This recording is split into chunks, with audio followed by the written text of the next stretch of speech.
What's going on, everybody? I'm Matt Harmon, and welcome to the Yahoo Fantasy Forecast presented by Toyota, the official automotive partner in the NFL. And it is a hell of a day to talk ball. And joining me to do just that is back from the Fantasy Football Expo, maybe having his voice completely back, but we're not quite sure, is my good buddy, Justin Boone. Boone, what's going on?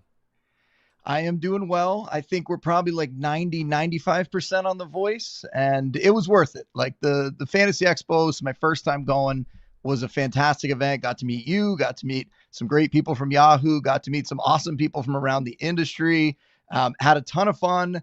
And yes, the one casualty was my voice by the end of the weekend, and it is still a little bit off. At least it sounds a little bit off to me. So I'll be hitting that cough button and clearing my throat maybe a couple times during this show, but we got work to do, man. We gotta keep pushing forward. If you come back from a fun weekend away and your voice is your biggest casualty, that just means you had a good time. That's all that matters there. But Boone is right. We have some serious business to discuss today because position preview week rolls on, and today it's a big time position. Okay. It's the running backs. All right. We have a bunch of names to get through today. Got a bunch of segments to go through. Segment number one, we're going to talk the elite tier. Okay. The big three, yet another big three at the position. Segment two, we've got RB1 ceiling candidates. Segment three, ideal running back twos to target, potential drop off in the RB cliff this year. Then number four segment, we've got Boone's backup running backs rankings, which is I'm really excited to talk about those players. And then segment number five, we've got the late round gems you need to target that are going outside 120 overall Yahoo ADP, and the fantasy film room segment, one running back that you need to come away with in your drafts. I cannot wait to talk about my candidate there. But let's waste no more time. Boone, let's get into it. Let's get into the elite big three and maybe a fourth member of that group as well.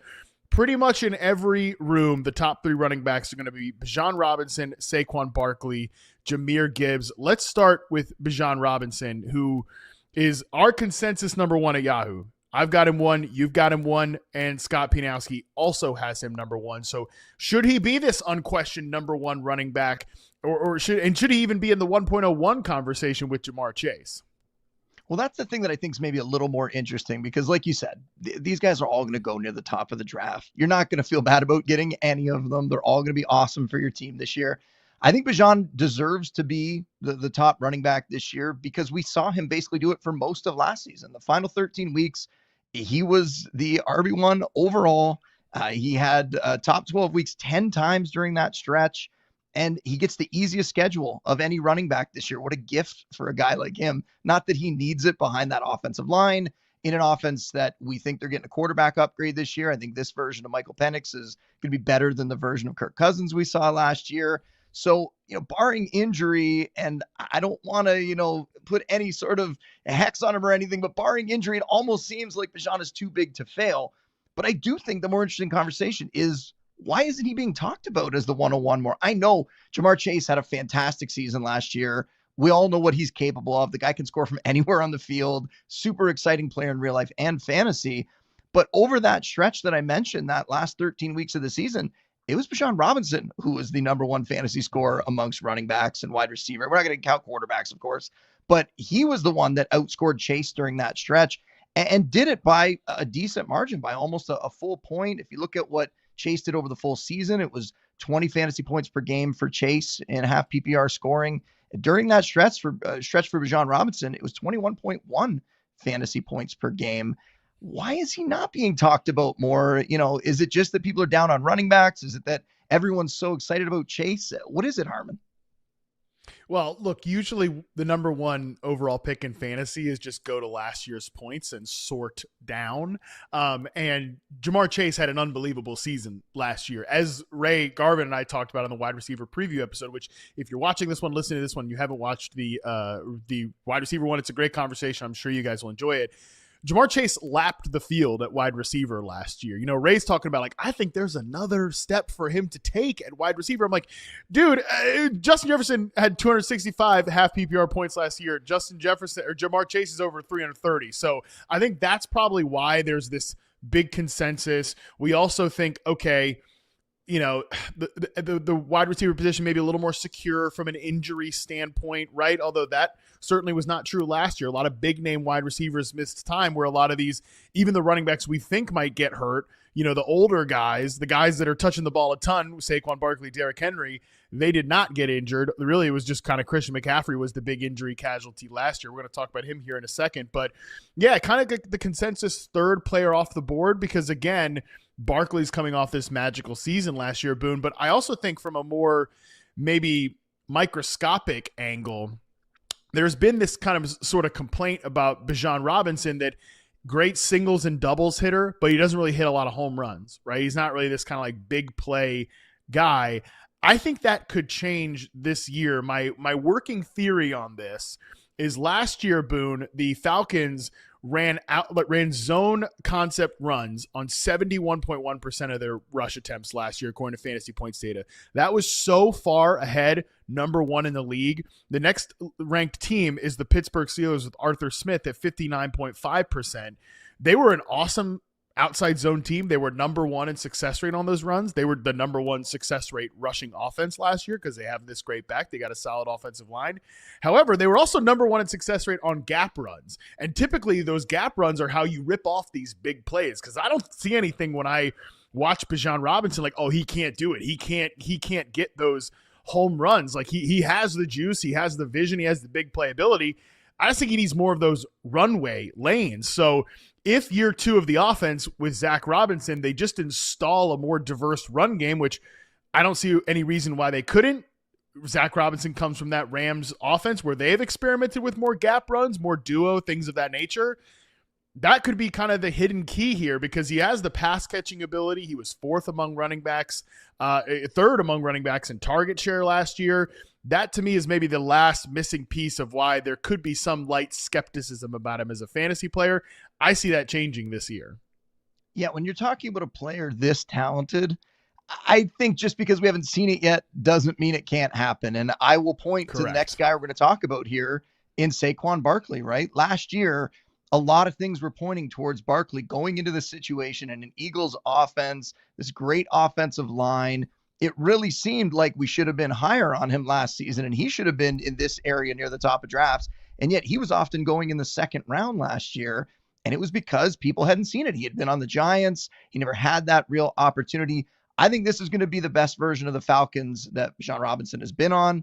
And I think he is going to have a ton of success this year going against that pretty cupcake schedule that he's going to have this season. And that certainly, at least in my mind, factors in for sure. But let's talk about Saquon. We've mentioned this on the show before. Like, are you really worried about this workload thing? Like, we've talked about it a bit back and forth. I'm not as concerned about the workload, and maybe that's me being foolish. Maybe that's me just trying to push it aside, and maybe I'm the one that's looking at last year's stats too much and just going, why can't this guy do something similar? And even if it isn't that, what if it's 80% of that? That's still worthy of going in this range of drafts. He'd still be a great first-round pick, even if he gives you 80% of his stats from last season, because it was an unbelievable year. And I know some injuries on that offensive line this summer. Hopefully that's not too concerning. But overall, everything coming back is very similar in terms of the pieces in that offense. I think Saquon deserves to be right up here. And yet I'm seeing him fall pretty far in drafts. Like, I get him in the middle of the first round. I've ended up with more Saquon than I expected this season because I've gotten him at like the 6th, 7th, 8th pick sometimes. And I think that's kind of crazy. Yeah, I mean, 7th, 8th pick is pretty crazy. I guess I wouldn't necessarily begrudge somebody for, number one, I wouldn't begrudge somebody for going Bijan over Saquon. We all have it ranked that way. ADP wise, Barkley still goes second overall. I don't even think I necessarily begrudge someone from going Jahmyr Gibbs over Saquon Barkley, which shout out to our guy, Scott Pianowski. He was literally posting about this on his Fades piece. Like, in drafts, he has had the opportunity to take Saquon Barkley, and he said, nope, I am going to stick by my rankings, and I'm taking Jahmyr Gibbs over Saquon Barkley. That's how he has it ranked. So shout out to Scott for that, because that's tough, right? It's easy. It's one thing to say it. It's another thing to do it. But if we know one thing about Scott, he will do what he says, and that is for sure what he's doing there with Gibbs over Barkley. And I can't really begrudge him of that, because Jahmyr Gibbs is awesome. Jahmyr Gibbs is so explosive. We'll talk about him. And even just the wide receivers there, too. If you go wide receivers over Barkley, I wouldn't necessarily begrudge it. I mean, in my overall rankings right now, I do still have Barkley third overall, just behind Chase and Robinson. So that's not how I would do it. But look, we come back to the workload thing. Saw a tweet from Ron Stewart. At age 27, Saquon Barkley had 482 touches in 2024. You just look at the guys that have done that over the course, that have had over 400 touches. Their next season is not so great, right? There's usually a pretty dramatic drop off there.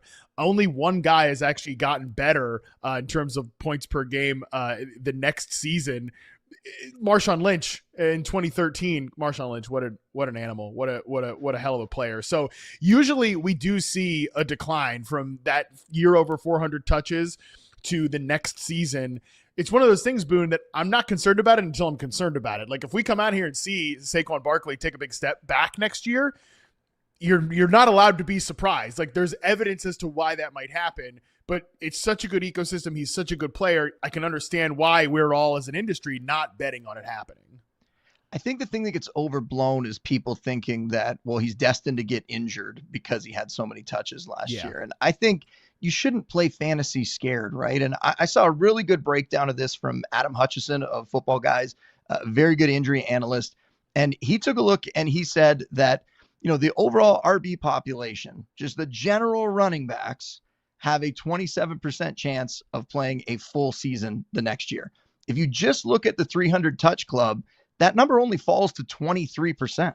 It's a 4% difference. That's it's a factor to consider, but I don't think it's a major one. I don't think it's a reason why you should shy away from a guy that's this talented and in this good of a situation and just showed us what he can do. And maybe last year was like the apex for him.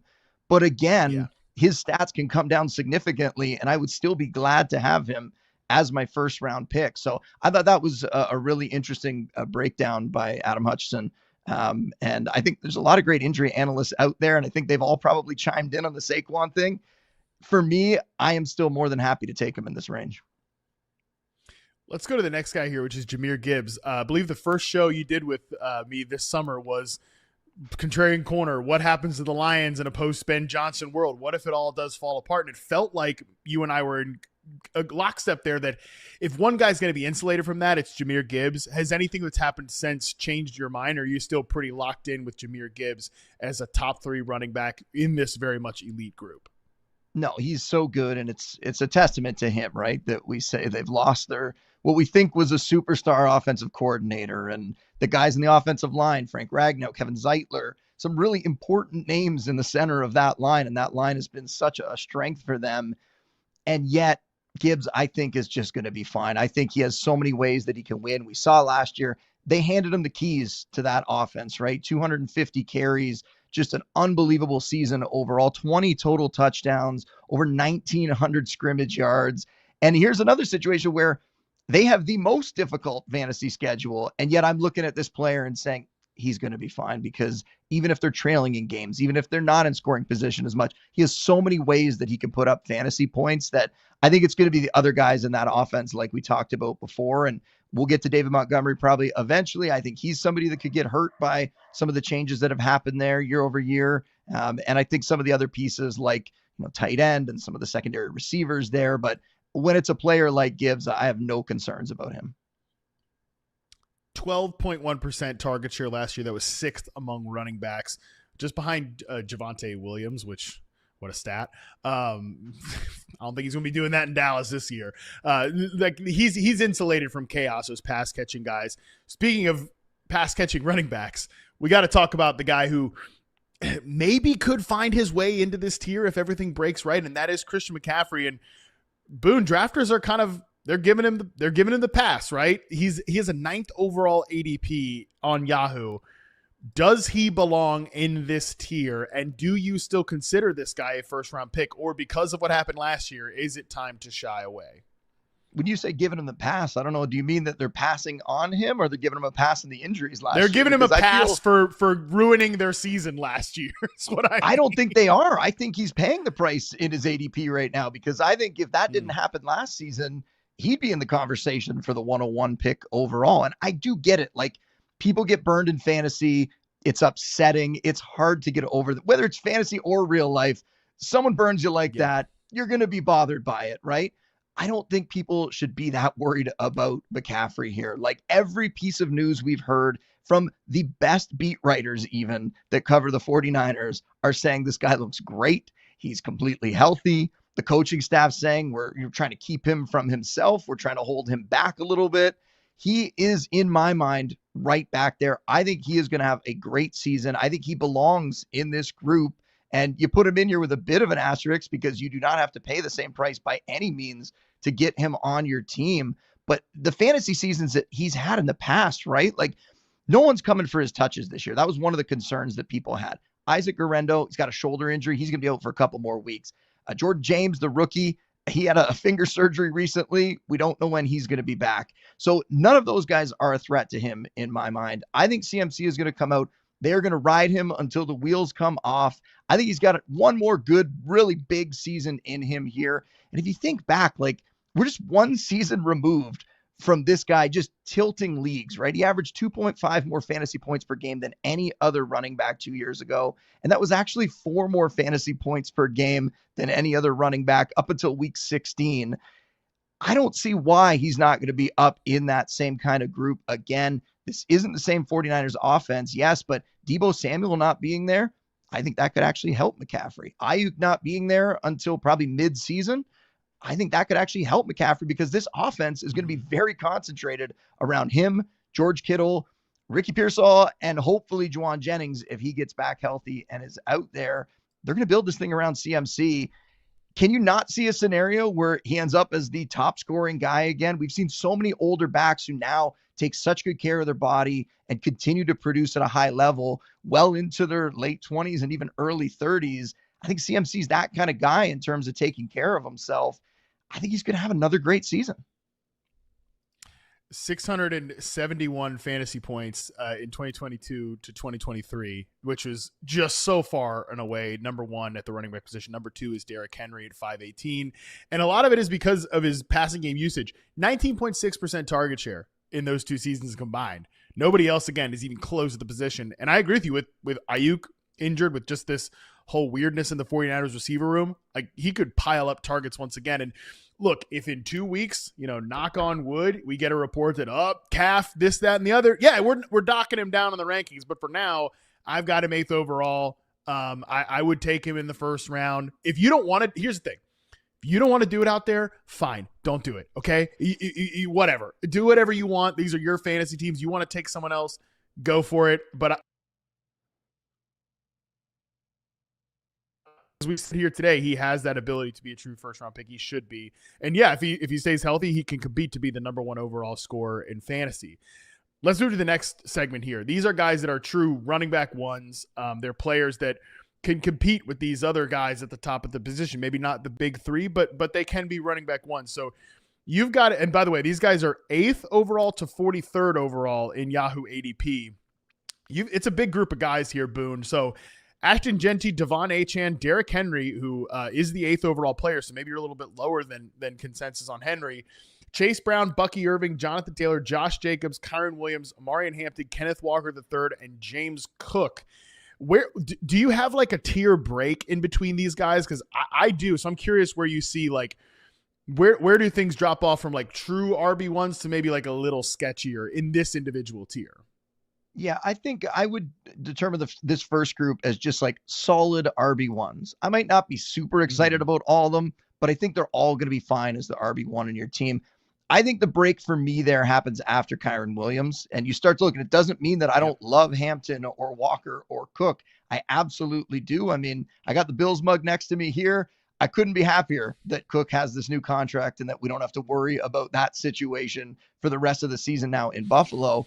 But I do think those other guys have totally proven themselves. I think the reason that the three guys I mentioned are just a little bit behind is there's question marks around them, right? And Hampton, we haven't seen it done yet. We have the Slater injury, the offensive line. Najee Harris is back practicing. I'm not that worried about Najee, but you can at least paint a picture of why, Hampton isn't quite there on that level of guys you completely trust yet. Walker, it's just the injury thing. And we've talked about that a bunch of times, that when he's out there last year, RB12 in fantasy points per game. The problem is he just keeps getting these nagging injuries. And this summer, he's also been missing some practice. They say it's a plan. I believe them right now that they're just managing his reps, and why max out a guy that has injury issues and durability concerns during the season. Let's get him as much rest as we can. He gets out there, then he takes a break during the season. Let's hope he can stay healthy for the full year, because he's certainly a player that has top 5 talent. And then Cook, the question with him, we saw him do it last year, but the touchdowns, 16 touchdowns is a lot to replicate for a guy that isn't the biggest back, isn't an obvious touchdown scorer necessarily, who's in an offense with Josh Allen, who we know could put up huge touchdown totals at any moment, with Ray Davis, who's that kind of back that could step in and maybe become that goal line guy there. And some of the young pass catchers there, if they come on, if Keon Coleman and Dalton Kincaid boost their touchdown totals up a little bit, does that come away from Cook? So I think that's a little bit of a concern. And some of the guys that hold out or hold in, I worry too that we see them get injured a little bit, right? I don't know. That's totally just speculative on my part, but we've seen guys come back from these hold-ins and end up with, a hamstring issue, some sort of soft tissue thing. I'm going to be paying attention to that with Cook. But that's why those guys are just a step behind that other group, which I think the guys in that top group are very, very solid. I mean, we could run through them if you want, but I think all those guys have a reason to be very stable RB1s in your lineup. I agree with you that Hampton's the pivot point player. I have still that's actually where my tier breaks too, but I've still kept Hampton in the tier with Kyron Williams, with Josh Jacobs and those guys there. And I'm not super comfortable with it, because I don't want to be the guy that keeps saying, hey, you all do not pay enough attention to offensive linemen. You do not discount players enough when offensive linemen get injured, and then be like, well, yeah, but Marion Hampton's still tier 2 running back. He's taking the 3rd round, whatever. I do think there's more concern in his profile now after the Rashawn Slater injury than there was previously. So I'm kind of waffling on him as either the first member of tier 4 or the last member of tier 3. Because I also think there's a little bit of a break from, for me, McCaffrey, Henry, Achane, Genty to the guys like Jacobs, Irving, Jonathan Taylor. So let me ask you this. Of the guys that you have in your top 20 overall players among that we're talking about here right now, which at running back is Ashton Genty, Devon Achane, Derrick Henry, Chase Brown, and then Bucky Irving, which one of those worries you the most? If you're taking them a top 20 overall, which one do you have the most hesitation clicking? And maybe which one are you then on the flip side most confident in? I feel like Henry has been that guy, but he's been that guy for me for 3 seasons, because he's just defying every possible age cliff, right? And you keep going into these seasons going, he's a bigger back, and we've seen bigger backs kind of break down really quickly and fall off that cliff really fast. And yet Henry just keeps going and he keeps pushing through. And the reason I'm not totally worried and scared of him is because we know he could put up a huge touchdown total in that offense. I mean, 2 years ago, Gus Edwards, and we saw Gus Edwards last year, didn't even look like he should have been in the league. And yet the year before, Gus Edwards had 13 rushing touchdowns in the Ravens offense. So even if Henry takes a step back, even if Keaton Mitchell comes on, and a couple of years ago, we saw Keaton Mitchell carving out a role in that offense. By all accounts, he is back. He has that great game-breaking speed again. If he starts to eat in a little bit to Henry's workload, if Henry starts to decline a little bit, he can still come out. Henry could put up 10, 12, 15 touchdowns and be just fine for fantasy, just not be the top 5 back that we've seen Henry be in the past. So he's a guy that I'm worried about, but the concern, I guess, isn't that big. Achane comes with a little bit of concern too, just because I think that the Dolphins, this whole offense, I'm worried that someone's just going to pop the balloon this year and all the air is going to come out of it. And there's going to be a big, big, big problem for the fantasy assets in that offense. I could see everything get derailed, and I would worry that what that would mean for Achane. And then, of course, Tua's injury history is a big, big problem for him, right? And you can look at the splits last year. It was just crazy. When Tua was out there, he averaged 22.4 fantasy points per game in PPR. When Tua was out of the lineup, Achane was barely startable at that point. 8.6 fantasy points per game without Tua.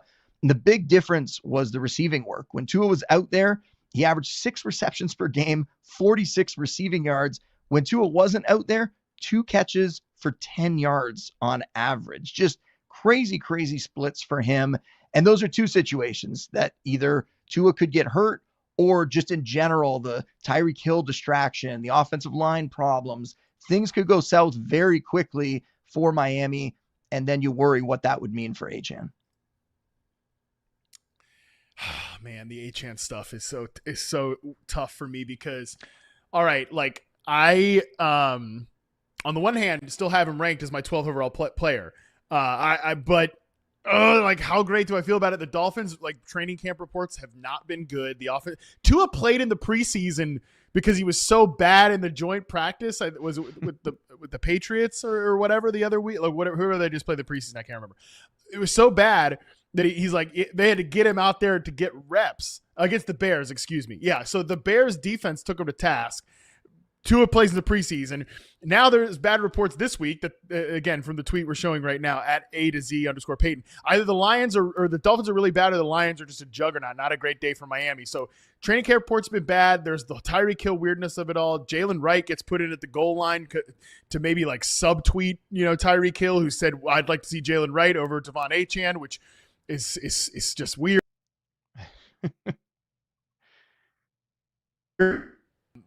Because of the receiving usage for Devon Achane. I hear people say like, oh, he lined up in the slot on 19% of his snaps, most among running backs.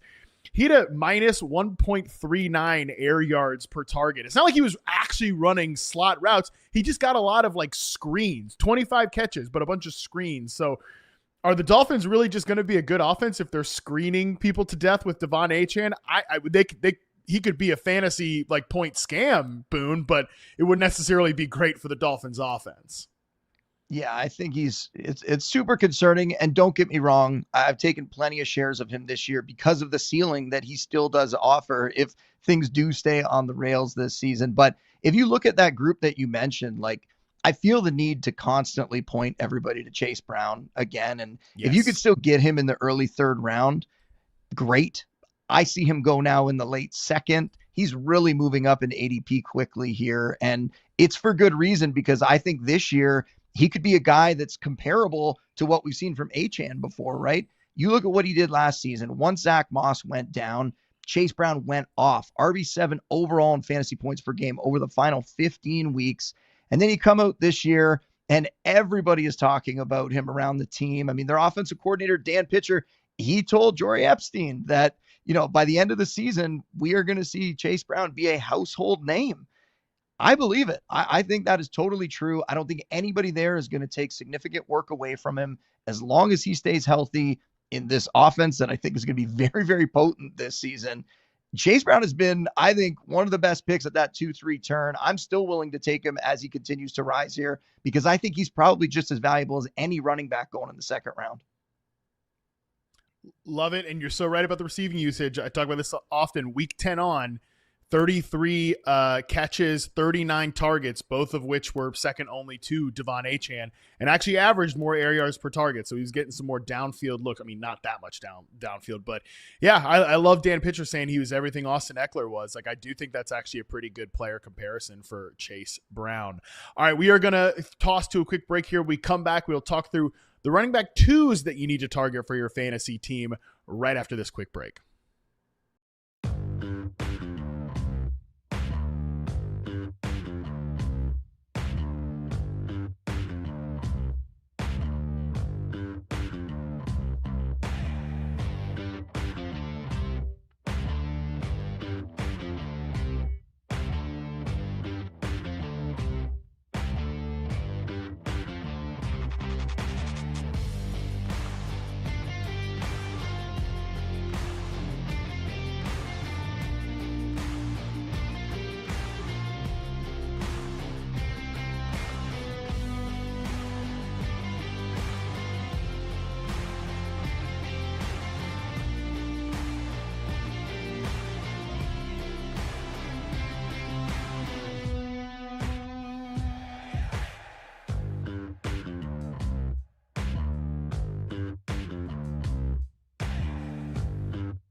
All right, we are back. We're going to go into our running back twos to target this year. Big beefy group here, Boone. We've got a lot of options. Let's get it started with Breece Hall, Alvin Kamara, James Conner, Chuba Hubbard, Travion Henderson, RJ Harvey, Tony Pollard, Isaiah Pacheco. Then there's a drop off. Let's talk through these names first here. I think that some of these guys are in the same tier as some of the players actually that we talked about earlier. Again, maybe you view this a little differently, but what's keeping guys like Kamara, Chuba Hubbard, James Conner, and Breece Hall from being kind of similar bets to like James Cook, Kenneth Walker to you? I mean, I get that you feel like they could be right up there. A couple of those guys are total household names, like we talked about Chase Brown trying to become one. These guys have been around for a while. I think Kamara, it's the uncertainty around that offense in general. And I'm going to sit here and speak against him, but he totally could come out and have a great fantasy season as well. I don't have him. Sure. And you know how this goes, right? When people are, how come you're so down on this guy? And in reality, we're like splitting hairs a little bit. But he did turn 30 years old this summer. You know, he's coming off of back-to-back top 5 fantasy seasons. He's finished as a top 8 fantasy running back in 7 of his 8 NFL campaigns. Kellen Moore's arrival, I think, is going to be good for the offense, but we just don't know with the quarterback situation, with everything going on there. Is Kamara going to be able to continue to put up numbers the same way when he's getting older and the offense around him is kind of a question mark? It's not the same thing as Derrick Henry, who we know is in this very productive backfield where it's going to be fine for him. Even if things go south a little bit, he's still going to be all right. He's going to have a good touchdown total, have a good fantasy season. Kamara, this is one where, is this team going to be competitive? I don't think so. So if things are kind of going south there, is this a situation where he ends up sitting out a little bit? Because why would you rush back if the team's not great? Like, there's a lot of reasons why I think the Saints could be an environment where Kamara doesn't continue his great fantasy success and just takes a step back into the RB2 range. Not completely unusable for fantasy, but takes a bit of a step back. You are definitely not going to get me to say anything bad about James Conner, because James Conner has been on so many of my fantasy teams. I do an article every year of players who could lead you to a fantasy championship. James Conner has made the most appearances of anyone in that article because he is always a discounted player, and I don't get it. Ever since he went to Arizona, he's been a top 15 fantasy back on a per-game basis every year when he's healthy. For the stretches that he's out there, he produces for you. Now, does he miss a few games? Yes. But could you grab his backup Trey Benson in the later rounds and just pair them together? You totally could, and I've done that on a bunch of teams this year. I think James Conner is going to be just fine. This is a backfield that is the 4th easiest fantasy schedule this season, so I think we're going to get another good season out of James Conner. But again, can you trust a guy at that age in an offense that also has some question marks around it to be a guaranteed RB1 like some of those other names we mentioned earlier? I'm not totally sure about that. So I have just a little bit further down here. Chuba Hubbard. Now, Hubbard had a great season last year. I think this is one where we could start to poke some holes in because he wasn't that efficient as a pass catcher last season. But you know who was efficient as a pass catcher last year? Rico Dowdle, who the team went out and added. And there has been some comments from the coaching staff that this could potentially be more of a committee backfield where they use Rico Dowdle this season in that role potentially. So I think that's a scenario where maybe Chuba Hubbard gives up a little bit of the passing work. That bumps him down. And yet you and I talked recently on a show about the fact that the Panthers have a very nice run out at the start of the season. And I think Chuba Hubbard, for what he maybe will lose in the passing game, he could make up for it with this offense just generally being better, being in scoring position more often. For him, there's some question marks there about maybe other guys getting more involved, but in general, I think he's probably going to be okay, but more as an RB2 as those occasional spiked RB1 weeks. Yeah, I mean, Chuba Hubbard last year, 12th among running backs in target share, so he was used in the passing game. Trevor Etienne, the 4th round running back that they took, he was like a theory. Oh, maybe that he could take some pass catching work. Didn't look really ready to play in the preseason. It was not a lot of highlight moments for him. But 68.7% total snaps for Chuba Hubbard last year, and he obviously missed time too, so he didn't play a full season.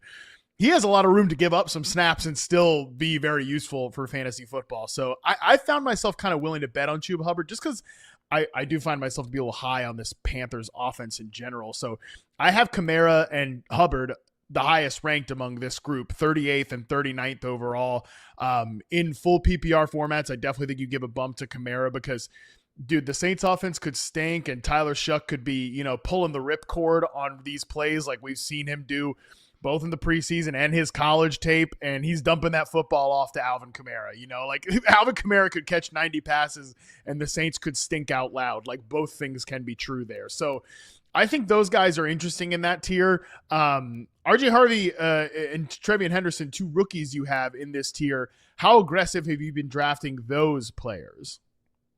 Henderson very, very aggressively. And again, I say that as a Bills fan who at one point in his fantasy career during the Brady days just refused to draft Patriots. I was like, I'm not doing it. I don't care how good Rob Gronkowski is. I don't want any of them on my team. And then what was great was when Brady and Gronk went to Tampa, I finally got to draft them and win fantasy titles with them. So thank you for that, guys. Henderson, to me, looks like a player who, I think I said this on the show. We were talking about Hampton one time, and it wasn't because they were the same type of player, but Jahmyr Gibbs' rookie season, he only played about 56% of the snaps. So he wasn't like dominating the backfield. He was sharing the backfield, and yet he still was the RB11 in fantasy points per game that year. I think Henderson has that kind of potential ceiling here where he could still be sharing with Ramondre Stevenson. They could have some type of committee tandem backfield. And yet you look at Henderson's pass catching ability, his ability in pass pro, just how electric and how fast he is. We saw in the first preseason game, right? The first touch on special teams, boom, takes it for a huge return. He's the kind of player that is going to get people very excited, and we're already seeing that. We're seeing his ADP rise quite a bit, but who could catch a ton of passes, could become that safety net for Drake May in the offense where they get to dump it off to him and let him do the work. Let him just explode through the defense and make these big plays. So I think he's somebody that people should be very high on. I have him in the top 20. I could see him definitely finish top 15, even if Ramondre Stevenson is still out there getting even like 150 carries in the season.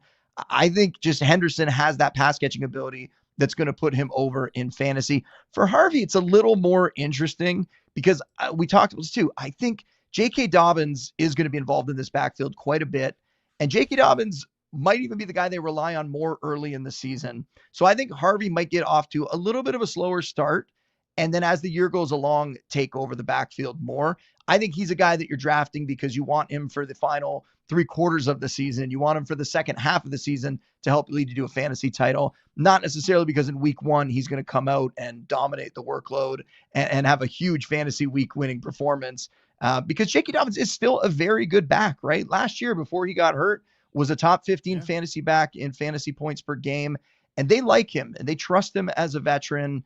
So I think he is going to be quite involved. And there's a chance that Dobbins still is, even though the way we saw them used in the first preseason game where Harvey was out there a ton, I don't think that's indicative of what we're going to see early in the season because they didn't need to put Dobbins out there. Dobbins is the veteran. There's lots of tape on Dobbins. They know what kind of player he is. They need Harvey to get out there and prove himself so that he can get out there and eventually become that workhorse back or that true lead back in the offense. So I wouldn't overreact to Harvey getting as much usage as he did in the first game. I think that's going to be much more of a tandem early in the season, and we'll potentially see Harvey take over as we go midway through the year.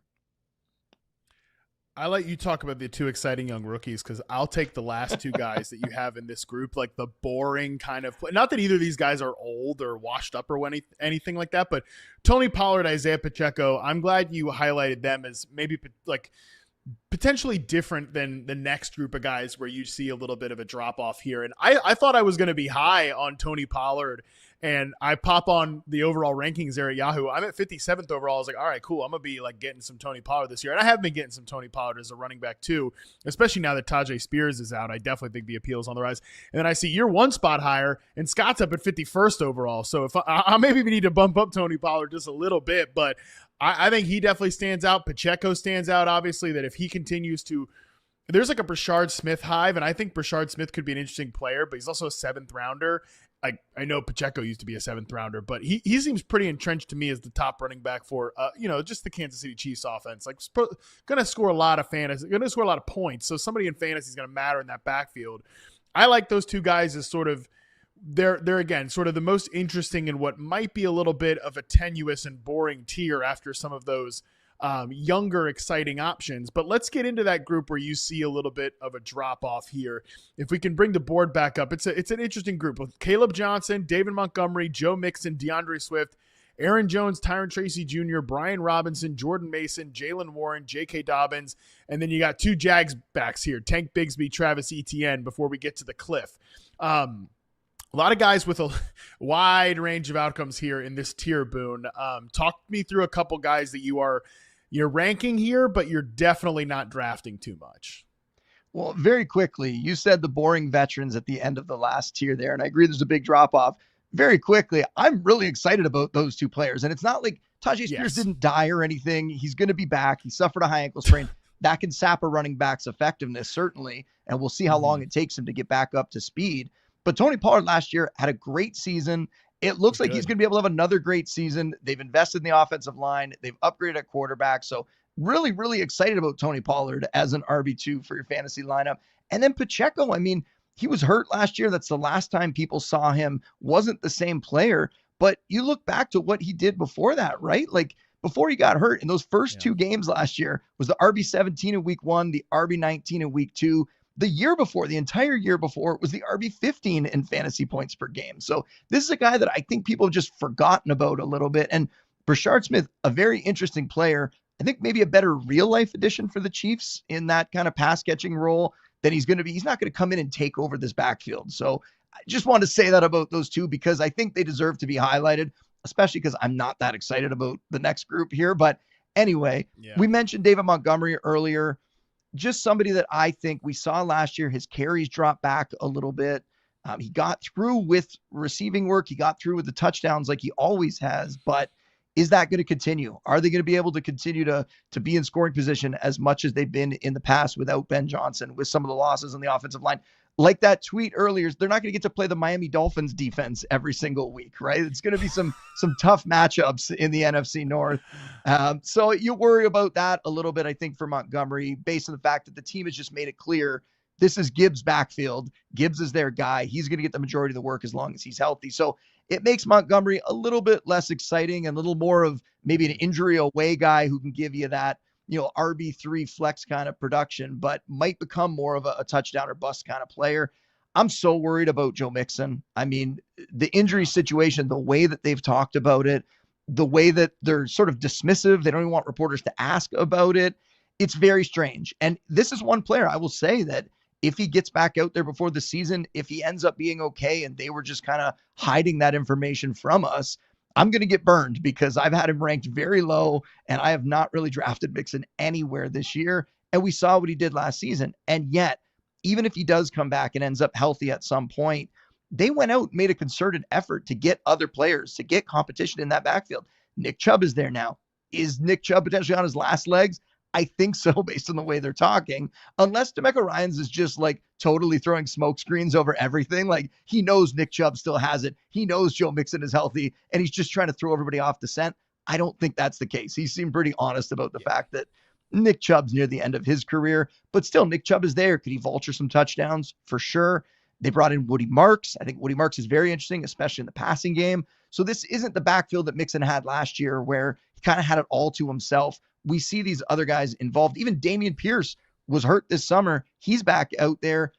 People are saying he looks pretty good out there right now. And he's got the fresh legs too, because he missed a little bit of time with injury, but he's another guy that early in his career looked like he could be a player. And then last season just didn't really have it. Could he potentially get back in the mix? So those are guys I'm worried about. DeAndre Swift, I'm very worried about. And we've mentioned that in the show a bunch of times about this Bears backfield, some of the tough matchups that they have early this season.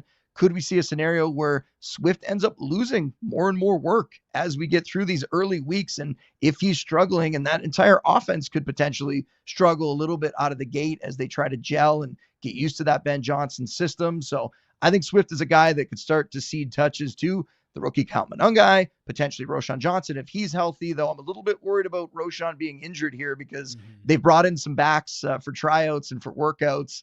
Is that a sign that maybe Roschon's injury is a little worse? We'll see. Either way, Cal Monangai, he is getting hyped up quite a bit. I think he's going to factor into this backfield. And I think that could be bad news for Swift because he's the kind of player that needs a lot of volume to perform. And I don't know that he's going to get it this season. One other theme of this group here is that you've got a lot of these kind of ambiguous backfield duos. You've got both Steelers backs, you've got both Vikings backs, you've got Tank Bigsby and Travis Etienne. There's a third guy in the mix there that we'll talk about later. Maybe let's talk about the Steelers backfield situation. Caleb Johnson's getting roasted on Twitter for being slow. 40-yard dash time already told us that, so not really new information there. Maybe we're double counting. I like taking Jaylen Warren just because I think he's a good player. I'm not like trying to super invest in this Steelers offense generally, but talk me. You don't have to talk about the Vikings because I know we're gonna talk about their running back too later on in the show, but these backfields like the Steelers, backfields like the Jacksonville Jaguars. How are you handling? Actually, let's just focus on the Steelers because we're also going to talk Jaguars later. How are you handling that running back split there between Warren and Caleb Johnson? People freaking out about the Caleb Johnson thing seems really funny to me because we knew all of this. Like you said, like Warren excels in that area. Caleb Johnson does not. Warren is going to be the pass catching guy. He's going to be the more explosive guy. Caleb Johnson is going to come in and be the Najee replacement. They've outlined that. They've said that he can come in and be that kind of early down grinder back, probably be the goal line guy. And it's going to make sense. They just got a younger version of Najee to put out there. And fantasy wise, I think that's frustrating because it's going to result in probably what we've always seen from this backfield, which is Caleb Johnson, once he's comfortable out there and they trust him, is going to be kind of a borderline low end RB2. You're going to hope for that touchdown to get him over the top. And Warren's going to have some weeks where he makes a big play, where he gets a bunch of catches, and he's also okay and kind of in that range. But I don't really see a scenario where Warren completely overtakes, Caleb Johnson and dominates touches in this backfield and blows up a la some of these other guys, a la like, an Austin Eckler when he was with the Chargers kind of thing. I don't see that happening here. Because also Arthur Smith is the offensive coordinator. And when does Arthur Smith just feature one guy and give him all the work? He doesn't. He loves to get everybody involved. He loves to frustrate fantasy managers and let different players get involved. I mean, we're even seeing reports that Kenneth Gainwell could be getting touches in this backfield and could turn this into like a weird three-way committee potentially. And how unnerving would that be? Forget it, bro. Yeah. Forget it then if Kenneth Gainwell's involved. It's a situation. I told you this before. It's a situation that I don't know that I want to dip my toe in this water too much. I think Johnson's the one that I think he could get a decent touchdown total potentially and give you that low end RB2 production on the season if he gets more comfortable, if he starts to come on as the year goes along. But overall, this is a backfield that I don't find myself getting involved in too much for redraft because I'm just worried about that Steelers offense as a whole this year, worried about the Aaron Rodgers of it all. And I think this backfield is going to be kind of a frustrating committee for most of the season. Last thing I noticed in this tier, and quickly, because we do have to get to another break here. One guy I noticed that you have and you don't have as running back too, even though these guys have been close in ADP over the summer, is Tyron Tracy. No Cam Scatterboo in this group for you, but Tyron Tracy Jr. you've got here. Is there any value in a guy like that this year? I really think there is. And early in the off season, I felt that way. I had it ranked that way. And this is one of those spots where, all the highlights, I fell victim to it. Cam Scatterbo making these crazy catches, really getting people fired up in Giants camp. And I started to question my thought on Tyron Tracy, and I started to move Cam Scatterbo up. But Cam Scatterbo got hurt. He came back. He aggravated the injury. He's out for a little bit. We don't know when he's going to come back. We know how valuable these summer reps are for rookies. Rookie running backs need to be out there. They need to be getting comfortable in the offense. He's not doing that. And then you look back to what Tracy did last year, and I wonder whether we're just kind of all overlooking him a little too much, because last year, once he started getting the majority of the snaps, it was around week 5. He was the RB21 in fantasy points per game from that point on. The team speaks very highly of him. Now with Scatterbo out, I know Devin Singletary's still there, but we saw the transition happen last year where Singletary took the back seat, Tyron Tracy took over. And then you have ESPN's Jordan Renan coming out and saying that this is not a competition, that the people that are there at practice seeing this know that this is Tracy's backfield, and Scatterbo is a long way. Now, it's easy to say that after he had the injury, and that is when that report came out. So it's easy to just question how much Scatterbo can get involved. It's going to take a while. It's going to delay really any involvement that he's going to have in the offense because he has this injury in the summer. But I certainly think that Tyrone Tracy is a guy who can get up into the RB2 range and maybe be like a sneaky RB2 for you this season that you can get at a much, much cheaper price than the other guys we've talked about.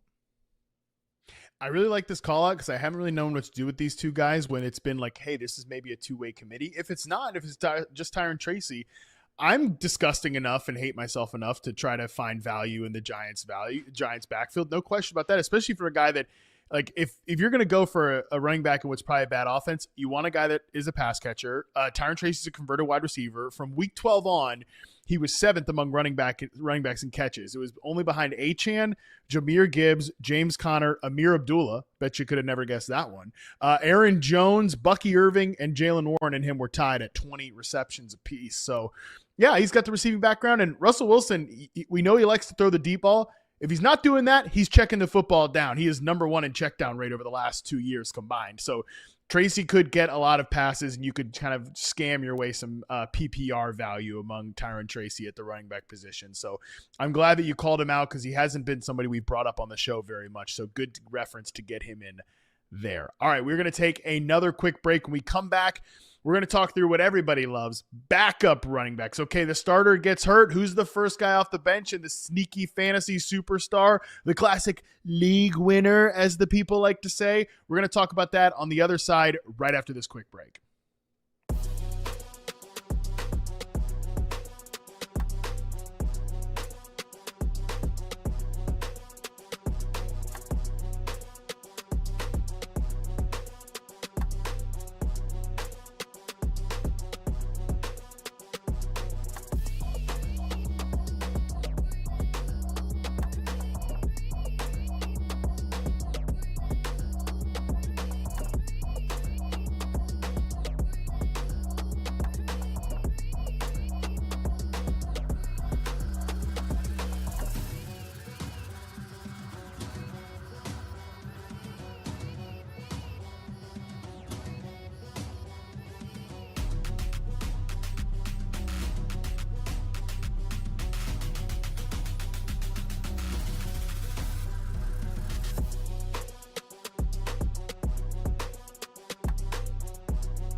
All right, I joked about it before we tossed a break, but this is everybody's favorite subject. Like, who are the backup running backs to know? Who are the backup running backs to target? Well, Justin Boone knows what the people want. He's a man of the people. So just today, as we're taping this live, he puts up his backup running back rankings on Yahoo. You read the piece, obviously. Give Boone that sweet, sweet click. But because I'm sure the analysis is great. I haven't read it yet. Hands up. Okay. But I will. And so I want to, but I also am going to hear the analysis here. We're going to spoil the rankings, but still go to the piece, even if we're spoiling the rankings here. Boone needs the click, all right? So click the article, read it. Here's the 1 to 11.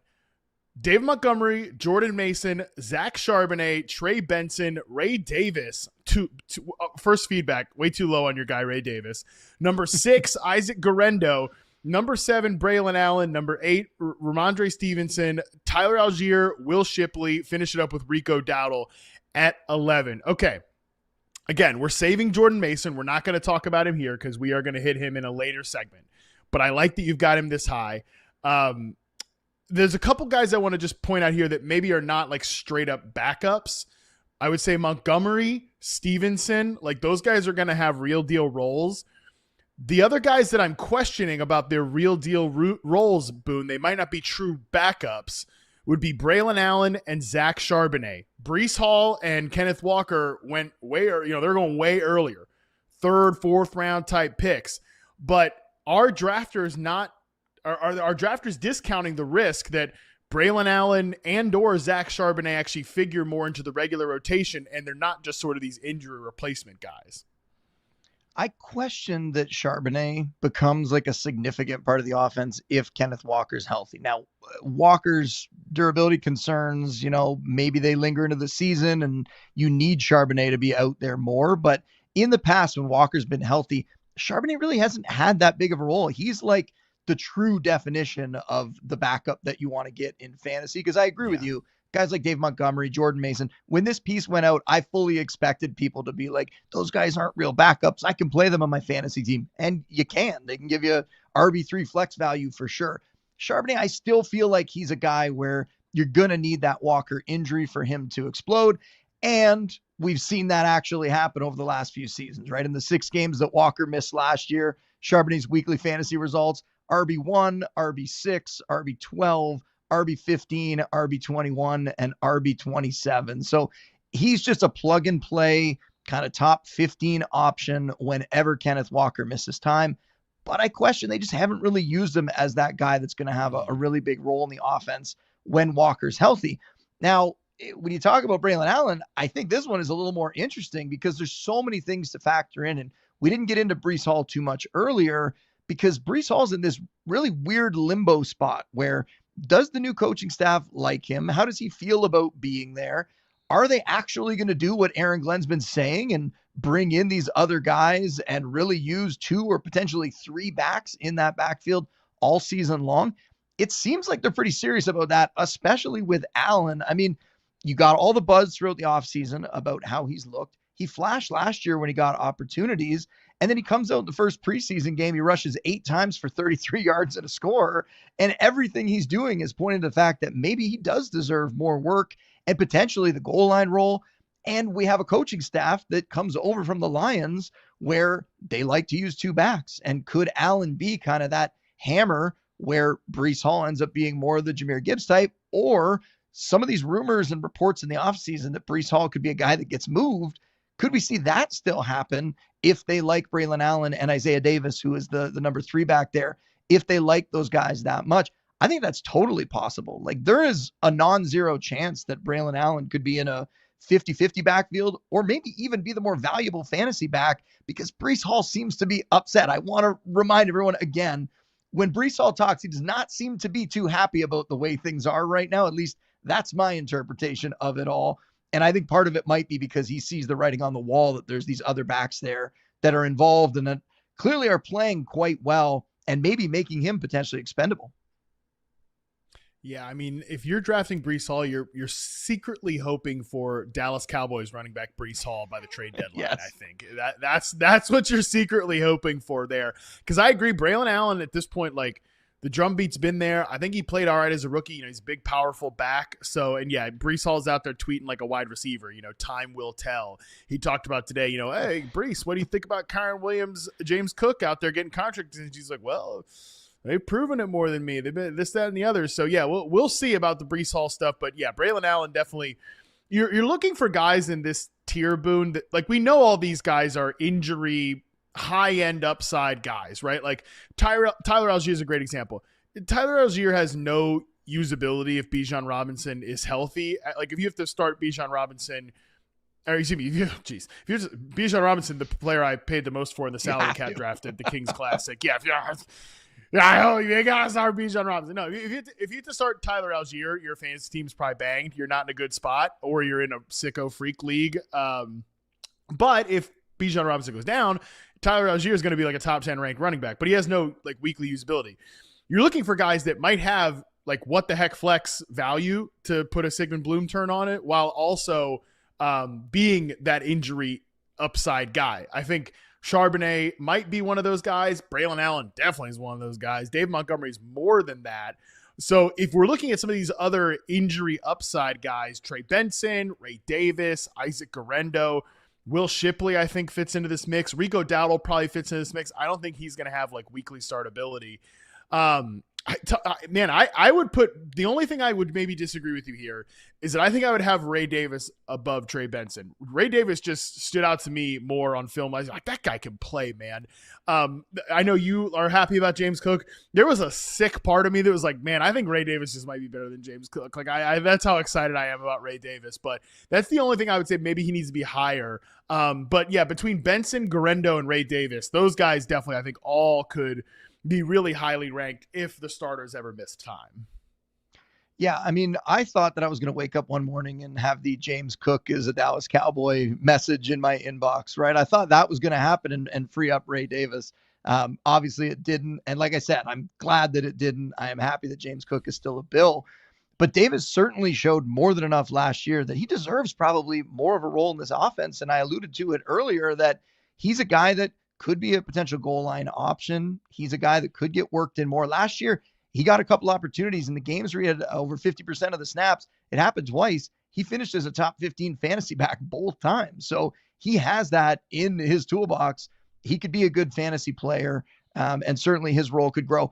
I'm curious what you think about the Trey Benson stuff that's kind of getting put out there, because like I said, I'm a big James Conner guy, drafted a lot of Conner this year. Fortunately, I've been able to pair him with Benson on a lot of teams. Some of the quotes coming out, though, and I think Benson is a decent player, the quotes seem like the team is very excited about him. When James Conner got asked, he said, we have 2 RB1s on this team, right? And that's how we're going to do it. When Kyler Murray got asked, he said that Benson's headed for a breakout this year. Now, is that just summer quotes and kind of fluffy stuff where what are they going to say? They have to say something positive, but that almost seems like more than positive. Like to say a guy's going to have a breakout is a little bit over the top, I think, versus just, oh, he's playing better and he's developing and he's going to be an asset to our team. He's going to have a breakout this season. So I wonder with him whether, yes, he's going to get maybe a little more involved this year as they get ready to potentially make that transition, maybe the end of this season, or if Conner gets hurt this year and kind of hand the keys to Benson.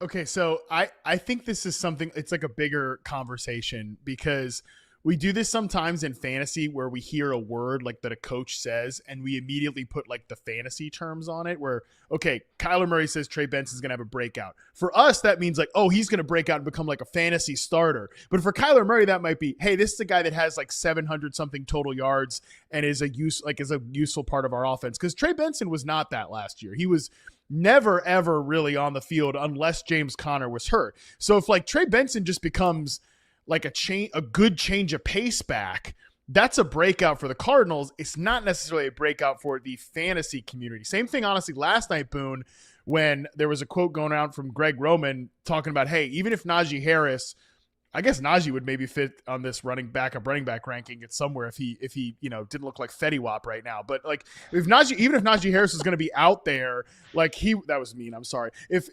Najee Harris was, even if he's not out there, I'm still going to have a rotation.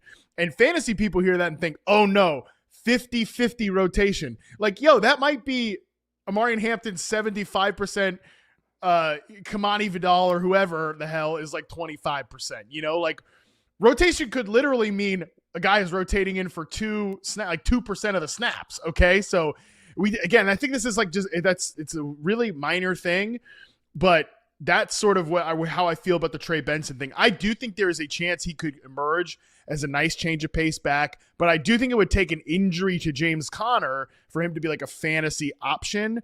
By the way, Conner's the guy that could get banged up and then, Trey Benson goes to the moon in that scenario.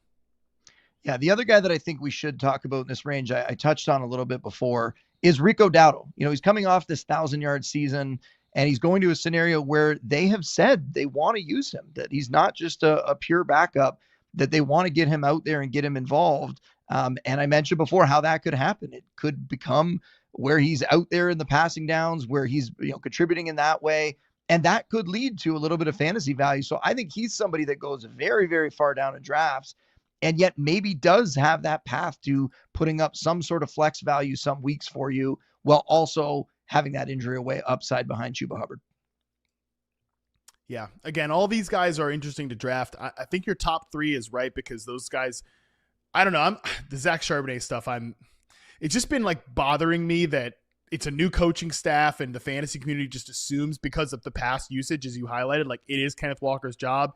Yet Kenneth Walker is missing all this practice time. He's been getting rest, and maybe Charbonnet impresses. I don't know. Here's the deal: if you think Walker is gonna, if you're out on Walker, I think you got to be all in on Zach Charbonnet, and like that's the way I would approach it. And frankly, even if you're all in on Kenneth Walker, maybe still sprinkle in some Zach Charbonnet because this team is going to run the ball. That is for sure. And I think Clint Kubiak's going to make the run game better. So I love these backup running back rankings from Boone. Definitely make sure you go check it out on the website so you can get all of his analysis on all 11 of those players. In the meantime, we're going to take another quick break. We come back, late round gems, baby. Who are the late round gems you should be targeting that might have some big time sleeper value, the rookies, the young players, all that and more coming up on the other side of this quick break. We will be right back after this.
Boone, I said you were a man of the people. Let's bring it on back here and let's give the people truly what they want, which is who are the late round gems? Who are the sleepers? Who are the running backs that could become the league winners, whatever. All right, we've got a group of guys here to talk about. We've got Bajal Tootin, Jaden Blue, Dylan Sampson / Jerome Ford. Perfect. We should have just grouped those guys on one tile there if we could. Braylon Allen, who we just talked about, Jalen Wright, Kyle Monungai, Jarquez Hunter, Woody Marks, Ja'Cory Krosky-Merritt, Keaton Mitchell. Real quick on Ja'Cory Krosky-Merritt. Apparently he wants to go by Bill. I haven't heard an explanation as to why that is. Maybe you have, Boone. You could tell me if you have, but Bill. All right, let's call him Bill. Not even Bill Cross, just Bill. All right, so we've got all these guys. We've got Bill. We've got a bunch of interesting rookies here, Boone. Who stands out to you on this list? These are all players that are going outside the top 120 picks overall in Yahoo ADP. So these are the guys who are going to make you look smart potentially at some point in your league, that if they go off this year, a lot of these names are names that maybe some of the casual fantasy managers that are just coming back around now, maybe they don't know some of these names. And a few weeks ago, we talked about, dynasty rookie rankings, and I went very deep on it. We're seeing a lot of the names here. We're seeing these guys start to pop in training camp, in the preseason, starting to make names for themselves. It's very, very exciting to see. I'm going to say that Tootin for me is the guy that right now I'm trying to get everywhere. And this kind of ties into what we were talking about before about some of these ambiguous backfields. You try to chase the guy who you think has the talent to potentially rise as the season goes along. and take over that job. And when you look at Tootin, he just looks like he's shot out of a cannon, right? Like it was on display in the preseason, racked up 24 yards and a touchdown on 6 carries, added another 16 yards with 2 receptions. We know that going back to the offseason, their new general manager, James Gladstone, he admitted that Tootin was a name that he actually pitched in his interview, saying that that's the kind of guy that they should go after in the draft, that he's going to be a great value. That must mean good things. That must mean that the general manager speaks very highly of him and thinks that he could be a player in this offense. And this backfield's pretty wide open. I mean, coming into this season, we feel like it was going to be Travis Etienne who has the backfield, and then Tank Bigsby starts to get all the carries early on, and then you come out in the first preseason game, and it's Travis Etienne that gets a lot of work. But you start to question that. Are they just doing that because they're showcasing him for a trade? I think that's a legitimate possibility. I'm not going full conspiracy theory here.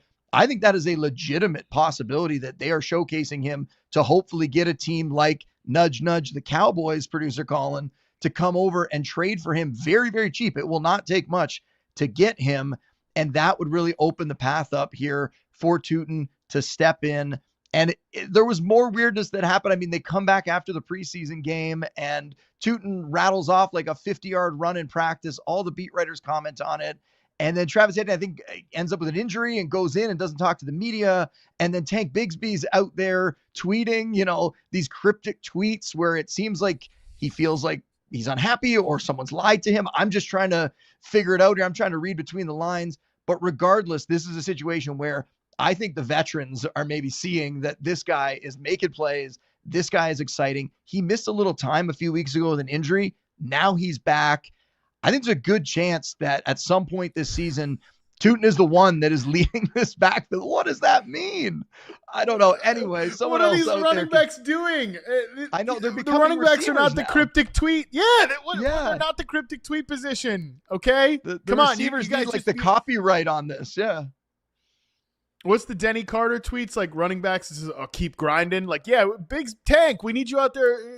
The wide receivers are the enemy speaks kindly and carry the knife thing. Running backs all about keep grinding. Tank, we need you to be tweeting about keeping on grinding. But I won't get into too many of my thoughts about the Jaguars running backs. I'm gonna talk about them in our final section here. But I'm pretty much co-signed everything you said there. Jalen Wright is an interesting one to me. Again. Jalen Wright gets the goal line carries in the preseason, the short yardage carries after Tyreek Hill advocated for that and then summarily was not good on those.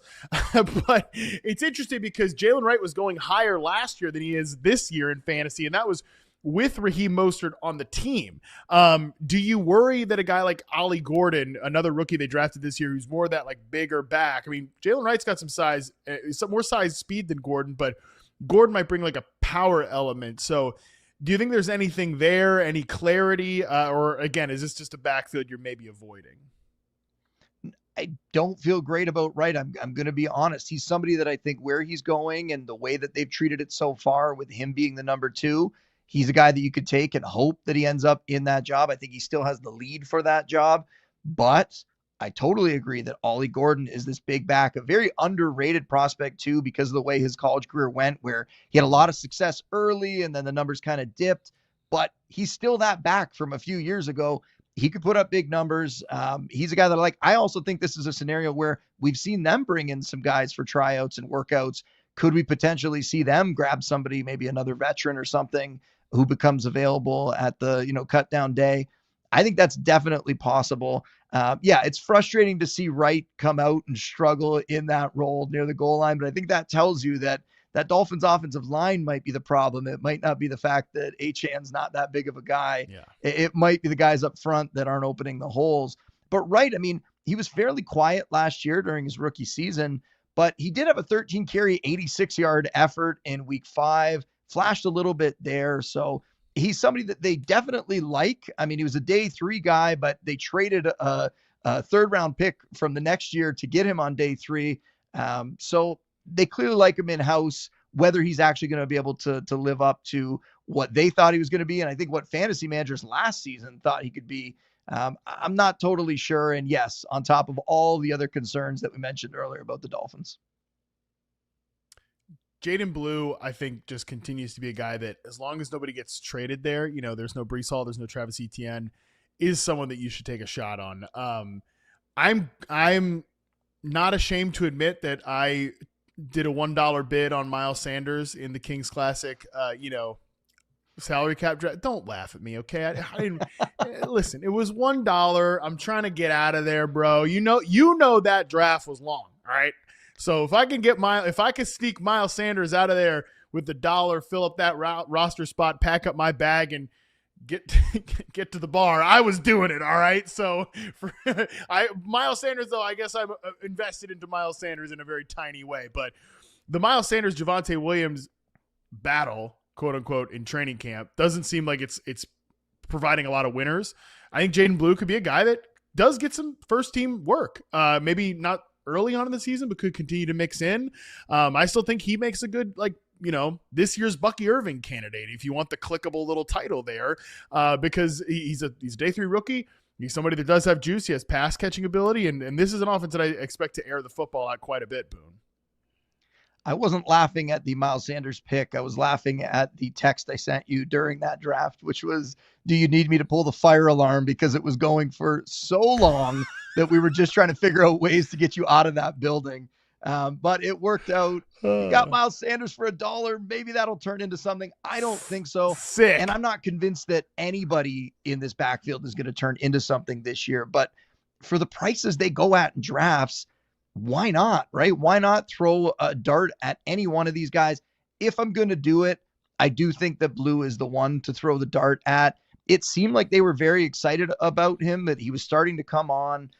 There was some weird reports like before training camp that people put out there that I don't know that they had any merit, that he was like lazy and that the team was down on him. Then he got out there. It seemed like they were very excited about him. He was starting to come on, and then he suffered an injury. We're going to have to see what comes of that. I think it's ankle and heel.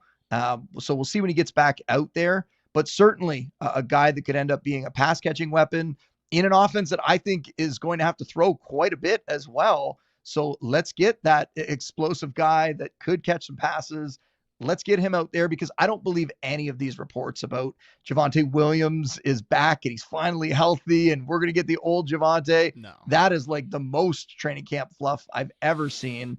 I worry that it's going to end up being a frustrating committee, but if I'm going to put that chip on somebody, it's going to be Blue. I think the comparison to Bucky might be a little far. I think Tootin is the more obvious one, but other people have already made that, of course, even with the Liam Cohen connection in Jacksonville now. But Blue is going to be the guy. Like, if we're talking about players in this range making you look smart, you get Jaden Blue where he's going in drafts, he turns into a fantasy player for you. You're probably going to win your league potentially. So yeah, he's a guy that I am willing to take, even though I don't feel great about taking any Cowboys backs this year. You are not as ridiculous as me when it comes to ranking this Browns backfield, because I just went ahead and did, even though we've got them back to back here in this graphic, I literally put him back to back in my running back rankings. Running back 36 for Jerome Ford, running back 37 for Dylan Sampson. But here's the real thing, Boone. Who cares, right? Like, is the answer to the Browns backfield just, well, if it had been Quinshon Judkins, maybe we would have been mildly interested. Because I think their plan was, hey, we're going to get back to Kevin Stefanski football. We're going to pound the rock. We're going to get a big back out of Ohio State who's got a little big playability. He goes ahead and does something bad off the field. Domestic violence. He's now not even he's not even signed. He's not even really on the damn team. So do you have any interest in Sampson, Ford, or is this just again another situation to maybe let somebody else in your league trouble with? Because of where they're going, and because you might end up getting a starting running back in like the 9th, 10th, 11th round or later, you do have to take them. You have to get some shares of those guys. But yes, it's probably going to be a committee. We saw Ford in the role when Nick Chubb missed time last year. It's not that exciting, right? And now you have somebody like Sampson there that's going to get involved, that's going to take some of the work. I don't think anybody is really going to set themselves apart. And yeah, every day that Judkins remains unsigned is a day that he's missing install. He's missing, learning those reps and figuring out how to win in the pros and all that sort of stuff, on top of the fact that he has this, off-field issue that he has to figure out. we're getting to the point now where I'm wondering if he's going to play at all this year, which makes those other two guys a little more interesting for fantasy. But still, I don't know that we're going to have that league-winning type come out of the Browns backfield this year. Anyone else you want to highlight here that you think people should keep on the radar? I mean, we talked about Kyle Monangai earlier. I certainly think that he could have a role, and they talked about, him being a guy the coaching staff straight up came out and said he's a guy that they think they're going to be able to trust in the fall. Again, that could just be training camp coach speak where, they're just trying to talk up a rookie who's starting to play well for them. But in a backfield that does seem like there's going to be some opportunity there. If Roshan Johnson's hurt, I think Monangai is certainly a guy that's going to be interesting for fantasy that, again, you can get very late. We get to like Jarquez Hunter, an explosive player, a player kind of unlike the other backs that they have. Like Kyron Williams isn't somebody that's like super explosive. He's kind of, succeeding because of the environment that he's in. I know Blake Corum played over Hunter, but this is a scenario where I think Kyron would have to get hurt. And if Kyron gets hurt, now it becomes Corum or Hunter. Hunter is just going to flash. Hunter is the better player, the more explosive player. And I would love to see what an explosive back like that could do in this offense. But again, I think that would require an injury there. Woody Marks, again, more of a passing down back. I think I'm not so sure that he's going to be able to carve out a big enough role there. And we'll have to see what happens with Joe Mixon, but not really that guy who's going to win on early downs and take over a backfield, but more of a part of a committee. Bill or, JCM, as I was talking to him, or Ja'Cory Krosky-Merritt. A lot of hype, but I also think some things are going to have to happen for him to get into a position where he's getting enough touches, because there are two veteran backs there that the team does like. Austin Eckler getting a little bit older, but Austin Eckler in that pass catching role, it's really the Brian Robinson of it all, right? Can we get Brian Robinson to give up some touches and then let's see Bill flash in that role and give them something that Brian Robinson really hasn't. He's not that exciting of a fantasy player, right? Brian Robinson's sort of a touchdown or bust RB3. Could Ja'Cory Krosky-Merritt be more? I think so, but when you think about, the way it's going to unfold, it might take a little bit of time, and I could see him be someone that gets drafted late, gets dropped in the first month because he's not getting touches, and you could go pick up. And that's something to think about for a lot of rookies that go in the later rounds. If they don't show it right away, a lot of managers give up early. And when you're talking about the end of the first month, you can go scoop up a lot of those guys that went in the later rounds that we're talking about right now.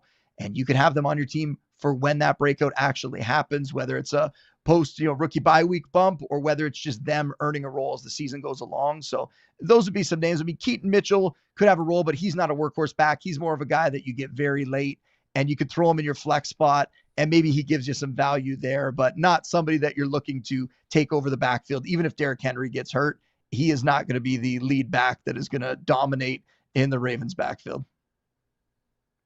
Yeah, I'd like to see Keaton Mitchell just sprinkled in on offense more, but man, Todd Monken loves Justice Hill. That is something to just like, he's thrown him out there a lot and used him as kind of like a little ancillary pass catcher, role player. So Keaton Mitchell might have to overcome Justice Hill too. But man, it was good to see him have that juice back on that preseason showing against the Indianapolis Colts. There's no question about that. All right, we are going to take our final break. We come back. It's fantasy film room time. We're going to break down running backs that you need to take in your draft. Maybe hinted at them, but haven't fully broken them down yet. That is coming up next, right after this quick break.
Welcome to the Fantasy Film Room, presented by Toyota, the official automotive partner of the NFL. For today's Fantasy Film Room, we are offering our one running back that you need to come away with in your drafts.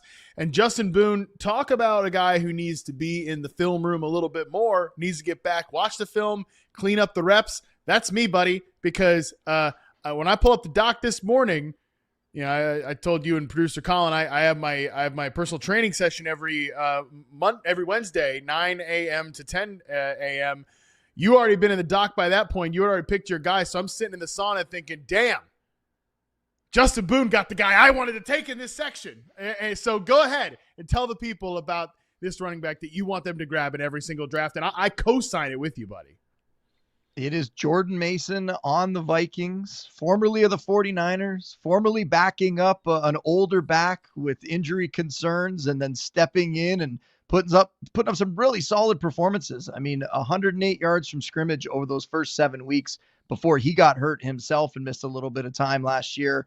And he was in the 49ers offense, which we know is one of the best rushing attacks in the league. But this Minnesota offense, they are also going to be a great offense this year. You look at the players that they have there. I mean, some great skill position talent. I think J.J. McCarthy is going to be the answer for them at quarterback. The offensive line, they go and upgrade the offensive line there with Ryan Kelly at center, with Will Fries at guard. The offensive line is going to be better. And you have Aaron Jones as the starting running back. And Aaron Jones has a significant injury history. We know that. I mean, you look at what he's dealt with over the last few years, it's just a laundry list of injury concerns, so much lower body stuff. And now he's at an age where he's going to turn 31 during the season. Is this the point where he is going to start to decline? Is this the point where the injuries catch up to him? I think all of that is possible. And I think the Vikings knew that was possible. And that's why they went out and got Mason. And by all accounts, everyone around the team, including the coaching staff, is saying that this is going to be a 50-50 committee. The beat writers have confirmed that that's how these guys are being used in practice right now. And I think there's a non-zero chance that at some point this year, Jordan Mason ends up being the more valuable guy in this offense. I mean, he is a surprisingly violent runner. He's not afraid of contact. He has good vision. We're seeing that even with Minnesota. There's clips coming out. We're seeing him put up, decent runs in practice. He came out in the preseason, had a pretty good showing in their first preseason game, and he's just chewing up yards behind that offensive line.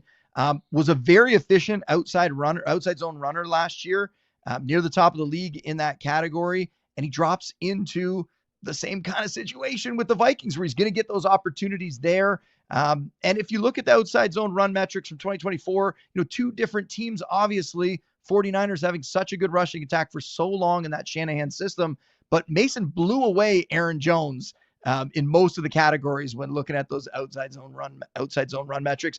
Yards per carry, yards after contact per attempt, explosive rush rate.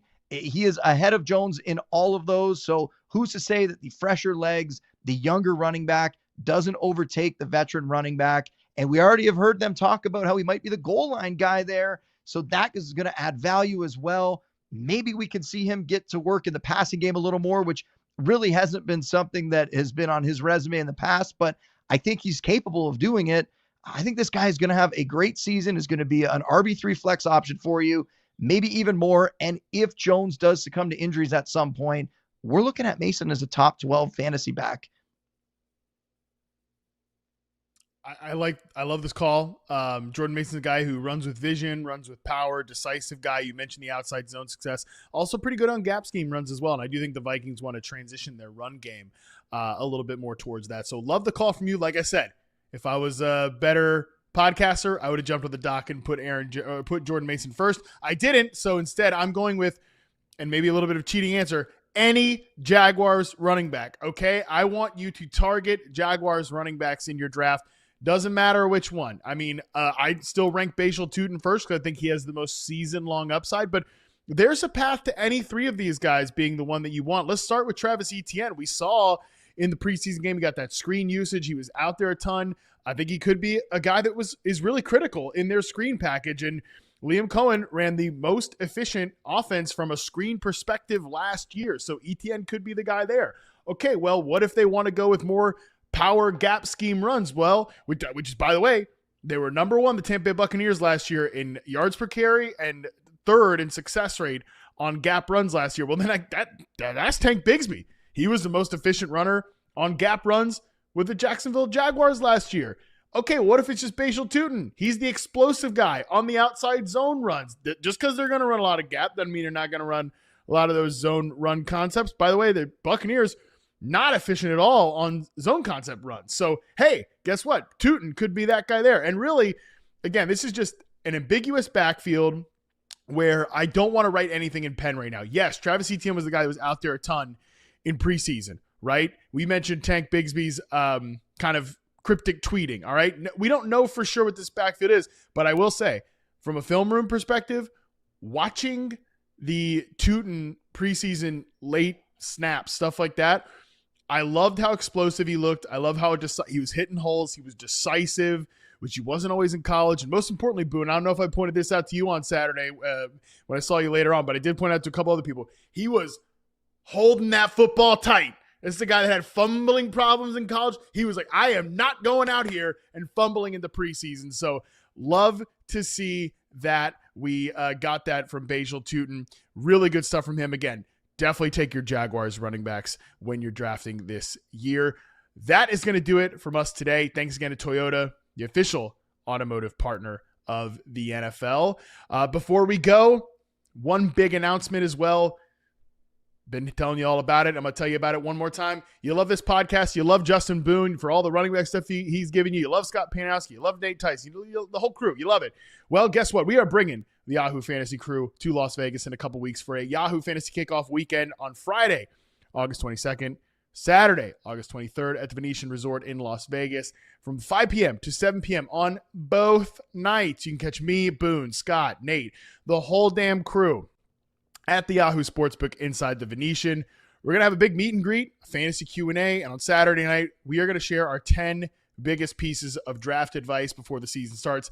You don't want to miss that. If you do miss that, unfortunately, you are almost guaranteed to lose your league. So definitely make sure you show up. That is Friday, August 22nd, Saturday, August 23rd, 5 p.m. Pacific at the Yahoo Sportsbook inside the Venetian Resort, Las Vegas. And it's going to cost you, it's going to cost you nothing. It's free. So come on by and talk some fantasy football with us.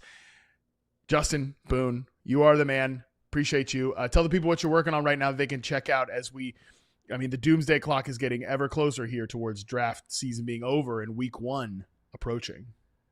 It was a fitting week for me to be on the running back episode because I wrote a running back preview the other day that people could find at Yahoo as we talked about those backup running back rankings, which I went even further than what we showed here. Broke down a bunch of other categories as well. If people are interested in seeing that, I'll have a rankings update out as the week goes along. I did a Josh Allen or Lamar Jackson debate piece against our boy Scotty. A lot of content out right now. Fun time of year. Trying to get it as even more out. Trying to get as much as I possibly can get done. Just a bit of a weird season where I joined the team throughout the summer. So I'm trying to find time here to get to some of those staples that I put out every year. So everybody that's been asking me for that stuff, I promise you, I'm going to get to it, trying to get it all done. But there are only so many hours in the day. And as draft season gets even closer, the big draft weeks, I will have all that stuff out. I think you're doing just fine, pal. You got plenty of content out there. I think the people can cut you a little bit of slack. You're doing the Lord's work.